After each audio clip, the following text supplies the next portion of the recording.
Oke, selamat malam para pendengar. Malam hari ini saya akan menceritakan sebuah cerpen horor yang saya dapatkan dari akun Twitter @adelbert_rusty.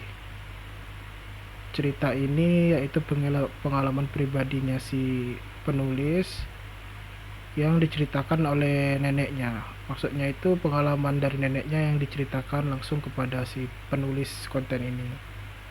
Jadi untuk itu mari kita mulai ceritanya.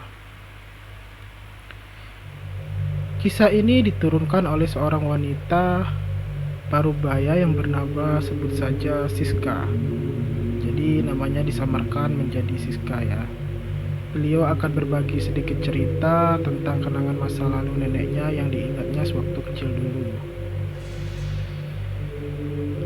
Hei, namaku Siska.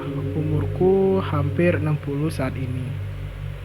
Malam ini aku akan mengajak kalian mengingat kembali kehidupanku dulu semasa masih kanak-kanak. Tepatnya mengajak kalian untuk mendengarkan sebuah kisah dari nenekku yang masih kuingat jelas sampai saat ini.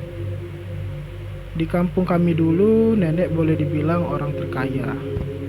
Kekayaan tersebut merupakan hasil usaha turun-temurun orang tua nenek alias buyut kami. Di atas tanah keluarga yang luas, selain rumah yang besar, di situ terdapat juga gudang tempat produksi tempe dan tahu. Di sampingnya ada tempat pembuatan mie dan sedikit ke belakang ada dapur luas khusus pembuatan es lilin. Nah, usaha inilah yang dijalankan keluarga kami dari awal generasi pertama hingga ke generasi nenek bersama kakek dan terhenti di generasi ayahku kelak. Seperti yang kusebutkan di awal tadi, rumah yang kami tempati secara turun-temurun ini memang memiliki ukuran besar dan luas.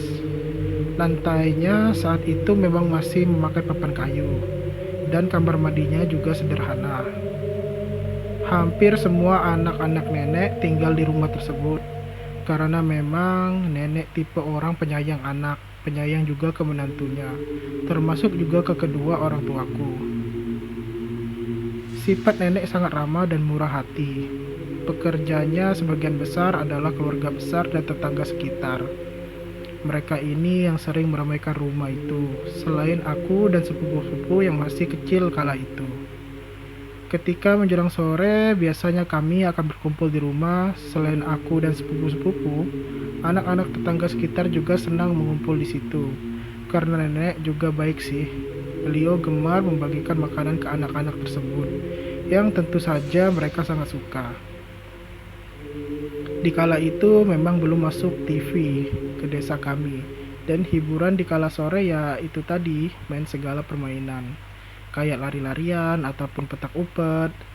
Selain mainan ala bocah-bocah tadi, kami juga hobi mendengarkan cerita nenek. Ya, nenek suka sekali bercerita. Biasanya ia duduk di kursi santai favoritnya ditemani teh hangat dan sepiring kue mangkuk. Kemudian ia akan memanggil kami dan kami pun duduk bersama di bawah kakinya, menanti cerita nenek. Sini, nenek mau cerita. Seru sebelum beliau mulai berkisah. Biasanya nenek akan bercerita tentang masa kanak-kanaknya dan tempat yang pernah dikunjunginya. Dan pernah juga beliau menuturkan sebuah kisah horor yang sempat dialaminya sewaktu bocah dulu, yang terjadi di rumah ini. Rumah yang sudah kami tempati dari generasi ke generasi, dan nenek masih ingat betul kejadiannya. Malam itu adalah malam tahun baru. Malam yang lazimnya seluruh keluarga besar akan berkumpul dan berpesta.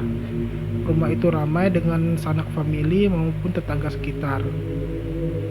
Selain makan-makan dan ngobrol, orang-orang dewasa juga akan mabuk dan berjudi semalam suntuk. Nenek yang kala itu masih bocah kecil masih berusaha menahan kantuk walaupun jarum jam di dinding sudah berdetak melewati pukul 12 malam. Nenek tak ingin kelewatan ikut meramaikan malam pergantian tahun itu. Mulutnya terus menguap dan kepalanya tersantuk-santuk beberapa kali. Melihat kelakuan anaknya, akhirnya ibu nenek alias nenek buyutku memarahi beliau dan menyuruhnya segera tidur. Dikalau dia sudah tidak sanggup lagi untuk menahan kantuknya, akhirnya nenek mengalah, matanya pun sudah berat. Diantarlah sang ibu beliau pun segera memasuki kamar tidur. Jadi si nenek diantarkan memasuki kamar tidurnya untuk segera tidur. Nenek yang merupakan anak kecil masih tidur bersama bapak ibunya di kamar yang sekarang persis ditempati nenek di masa tuanya. Setelah sejenak menemani nenek, ibunya pun berlalu kembali ke depan ke tempat pesta akhir tahun berlangsung. Dan nenek pun mulai terlelap. Entah berapa lama dia tertidur, nenek terjaga dari lelapnya. Sayup-sayup masih terdengar suara riuh dari arah bagian depan rumah, yang artinya masih ramai tamu yang belum pulang. Ayah dan ibunya pun masih belum ada yang ke kamar, hingga nenek memutuskan untuk kembali saja ke depan, soalnya beliau agak takut tinggal sendiri. Baru saja beliau hendak beranjak, mata kecilnya melihat sesuatu. Di antara remang-remangnya penerangan kamar, mata nenek menangkap sosok bayangan sedang berdiri tepat di depan pintu kamar tersebut. Posisi nenek saat itu memang masih diranjang dan tubuhnya menghadap ke arah pintu masuk yang terbuka. Nah, di pintu inilah sosok itu menampakkan diri kepada nenek, yang entah kenapa tiba-tiba tubuhnya menjadi kaku. Sosok itu berdiri tegak dengan bentuk tubuh tinggi, berbusana seperti pakaian adat sebuah suku pedalaman di Kalimantan. Dalam keremangan cahaya yang bersumber dari lampu templok di kamar itu, nenek tak bisa melihat jelas rupa sosok tersebut. Yang beliau ingat kalau sosok itu hitam, bertubuh gagah, dan tangannya terpegang sebilah mandau dan sebuah perisai kayu di tangan lainnya. Makhluk itu hanya mematung dan menghadap ke arah nenek.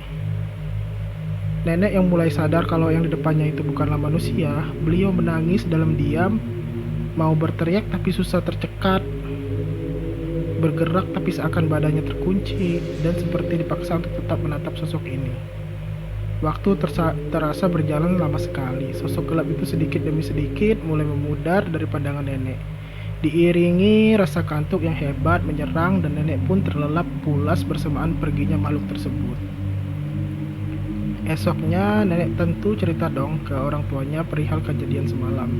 Anehnya, mereka nggak merasa terkejut, mereka malah ngomong begini, "Jangan takut, dia yang jagain kita kok." Nenek sungguh tak mengerti. Orang tuaku sempat bertengkar dengan nenek karena sedikit masalah perselisihan keluarga. Ayahku beralih bisnis ke kota dan ingin aku yang kala itu mulai remaja melanjutkan ke sekolah yang lebih baik dari yang ada di desa. Nenek marah karena beliau tak ingin berpisah dengan kami. Akhirnya pindahlah kami dari rumah itu. Rumah yang penuh kenangan, rumah tempat kami bermain, rumah yang penuh kebahagiaan, yaitu rumah nenek. Sudah 10 hari sejak kepergian nenek dan kami, anak cucu beliau, kembali berkumpul di rumah yang tak banyak berubah ini. Usaha turun-temurun beliau kini sudah tutup, sama sekali tak ada kegiatan karena ayahku yang sebelumnya diharapkan untuk melanjutkan, tapi menolak untuk melanjutkan usaha tersebut.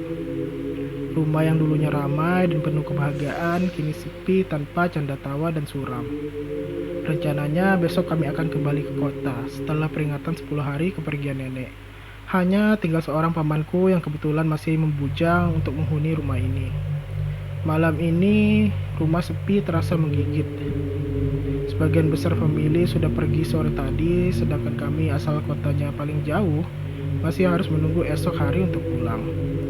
Karena haus, aku beranjak hendak pergi ke dapur.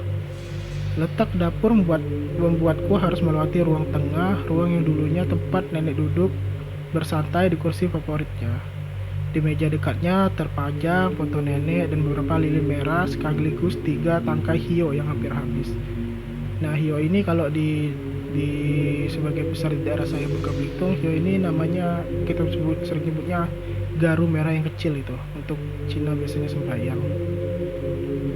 Nah, setelah mengambil minum, aku bergegas untuk kembali ke kamar. Saat melintasi kursi dan meja yang tadi, tiba-tiba terdengar bunyi krit. Suara tersebut berasal dari kursi itu, yang pertanda ada seseorang yang mendudukinya. Lalu tiba-tiba ada suara muncul, "Sini, sini, nenek mau cerita." Mendengar suara janggal tersebut, aku refleks menoleh ke arah suara tersebut. Disitulah aku melihat nenek. Ia tersenyum tapi wajahnya pucat dan senyumnya sangatlah janggal. Dan aku juga melihat dia, sosok hitam itu. Sosok tinggi dan besar itu, sosok gelap yang memakai pakaian layaknya pakaian adat pedalaman, sosok yang pernah diceritakan nenek padaku, sosok yang menjaga keluarga kami. Lidahku keluh, nafasku tersengal-engal, dan pandanganku mendadak kabur sebelum akhirnya aku pingsan. Oke, jadi itulah cerita dari akun Twitter Adalbert@resti. Cerita ini intinya bercerita tentang kisah neneknya yang dulu masih kecil dan sekarang dilanjutkan dia dengan kisah pengalaman dia pribadi yang setelah neneknya itu meninggal. Namun dalam cerita ini saya mendagapi bahwa memang hampir setiap rumah ada penunggunya.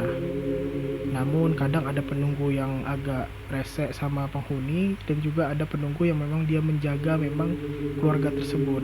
Dalam hal itu kita menyikapi untuk menghormati dia dan juga untuk jangan mengganggunya. Tapi kalau dalam kasus ini penunggu tersebut juga menjaga keluarga tersebut, ya itu tidak, kalau menurut saya tidak terlalu bermasalah sih. Oke, itu saja cerita dari saya malam hari ini. Untuk konten cerpen horor pendek ini saya akhiri sampai di sini, dan selamat malam, suara malam.